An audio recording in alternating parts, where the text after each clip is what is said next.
na tumayo ng mag-isa para yung tama ang gagawin, wala nang kakampihan at wala nang alitan, walang turuan. Pinipili ko na lamang na yun nga, manindigan na malaya't matatag, na walang dapat kampihan kundi ang sambayanan.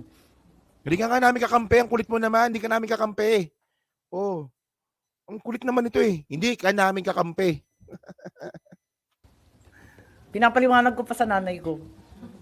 Sorry, makulit. So, pag na-invite kayo ni Pangulo sa entablado niya, okay Ayan, kayo? oh. Okay lang sa akin, tingnan natin. Pero alam mo, may tinanong siya eh. Sabi niya, kung bahagi ka ng alyansa, babanatan mo ba ako? Eh di sabi ko, nagpaabot din ako ng message. Siyempre hindi naman kita binabanatan kahit kailan. Yung mga tauhan mo pa. Yung mga ibang aligan, yung mga nag-aaligid dyan. O sige. Pero hindi ko naman gawain yan. Tapos, Anong hindi binabanatan? Anong hindi binabanatan? O sige nga, i-comment nyo nga dyan kung ano yung, alam nyo, yung hindi ko talaga makalimutan dito. Ito yan, anong di binabanatan. O para mas maganda, may reference tayo, no? O Amy Marcos, JIL, hanapin natin.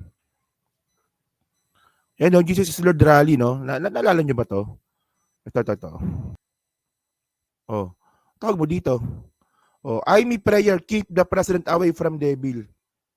Oh, so makakasama niya nga yan. Pero ang pinapalabas mo dito Amy Marcos, ito ang pinapalabas mo dito sa JIL na yan, uto-uto yung presidente. So para sa'yo, hindi pala paninira yon. Hindi pala pang-aaway yung ginawa mo. Mas nakakatakot ka pala kapag nang-aaway ka. Hindi lang pala ito gagawin mo. Ano yan, di ba? Amy's prayer. Oh, keep the president away from devils. O hindi lang yan, meron pa yan, Ito yan, oo. Ayun, ito, sakto. Sa TikTok lang kasi to, TikTok news kasi to eh.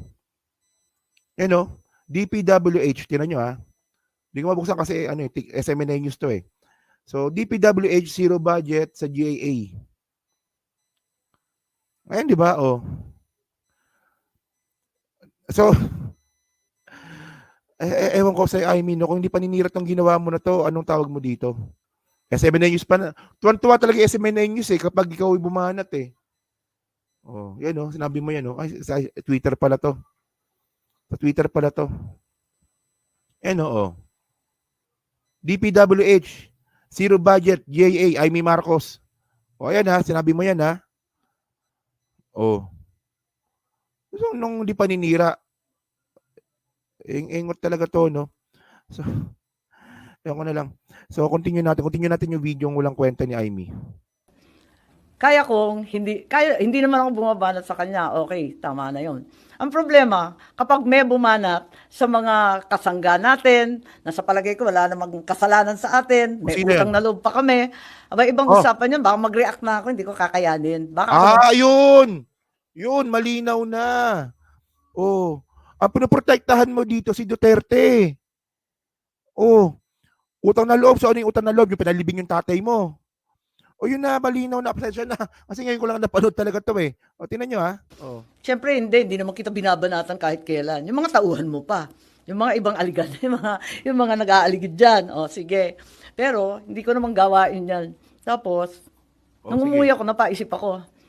Hindi naman ako bumabanat sa kanya. Okay, tama na yon. Ang problema, kapag may bumanat sa mga kasangga natin, na sa palagay ko wala namang kasalanan sa atin, may utang na loob pa kami, ibang usapan yan, baka mag-react na ako, hindi ko kakayanin. Baka ako naman ang nagtatatalak sa entablado, magwala doon, o mahimatay. Hindi ko alam eh. Baka may dramang ganun eh. Huwag na lang. Kaya maigi pa, tumayong mag-isa sa kampanya, sa politika. Ay, yan naman ang turo ng tatay ko. Tatay mo na naman! Napunta kami sa Puntod nung 28, ika-35 anniversary. Ayun, para hindi na malagay sa alanganin ng kapatid ko. Kasi kinakabahan na nga siya, baka kung ano daw, yung aking ading, baka malagay pa sa alanganin. At yung mga kaibigan, Ayun na. Ngayon, gets nyo na. Gets nyo na mga kababayan kung bakit umalis bilang independent si Amy Marcos. So ngayon mga kababayan, malinaw na. Ngayon ko lang kasi napanood ng buo ito eh. So ngayon malinaw na yung kapatid niya, kaya niyang hindi banatan kasi binabanatan niya dati. Pero kapag ang mga Duterte na yung binanatan, hindi niya raw kakayanin. Tapos ang sabi pa ni Amy Marcos, wala daw pong kasalanan si Duterte. Ay, putragis na yan. Ano yun? Tapos may utang na loob pa raw sila. O mga kababayan, ano ba? Isa-isahin ba natin to? Malamang alam nyo na to eh. O, no, isa-isahin natin. Sige, isa-isahin natin. O, una, wala kayong utang na loob sa mga Duterte. Lakihan natin ha. Wala kayong utang na loob sa mga Duterte kasi, search natin ha. Ano nyo to ha? O, Marcos Sr. Marcos Sr. Supreme Court.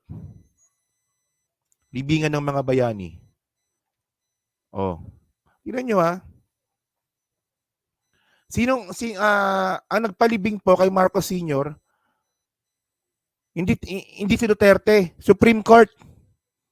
Ayan no. Supreme Court allows heroes burial for Marcos.